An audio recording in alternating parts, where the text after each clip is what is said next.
अहमदाबाद महामार्गावर oil tanker उलटला। पालघर जिल्ह्यातल्या चारोटीजवळ मुंबई अहमदाबाद राष्ट्रीय महामार्गावर आज सकाळी एका ऑइल टँकरचा उलटून भीषण अपघात झाला आहे।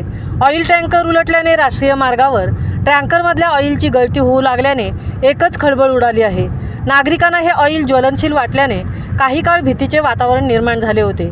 कासा पोलिसांनी दिलेल्या माहितीनुसार आज सकाळी 8 वाजताच्या दरम्यान मुंबई अहमदाबाद राष्ट्रीय महामार्गावरील चारोटी एशियन पेट्रोल पंपासमोर मुंबईहून गुजरातच्या दिशेने हायड्रोकार्बन ऑइल घेऊन जाणारा टँकर चालकाचे टँकरवरील नियंत्रण सुटल्याने डिव्हायडरला जाऊन धडकला, ज्यामुळे टँकर उलटून त्यातून व्हाईट केमिकल म्हणजेच हायड्रोकार्बन ऑइलची गळती सुरू झाली। सुरुवातीला लोकांना हे ऑइल ज्वलनशील वाटल्याने महामार्गावरील वाहतूक ठप्प झाली। पोलिसांना घटनेची माहिती मिळताच अग्निशमन दल आणि पोलीस विभाग घटनास्थळी दाखल झाले।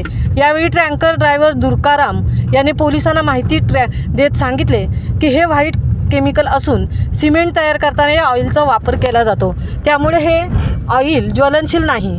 त्यानंतर पोलीस आणि अग्निशमन दलाने क्रेनच्या सहाय्याने या टँकरला बाजूला करून महामार्गावरील वाहतूक पुन्हा सुरळीत सुरू केली।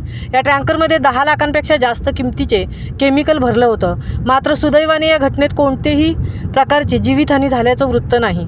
जवळपासच्या लोकांनी याला ऑइल समजून डब्यांमध्ये, बाटल्यांमध्ये, बादल्यांमध्ये या केमिकलची भराभर सुरू केली। महामुंबईसह जगदीश भोईर, पालघर।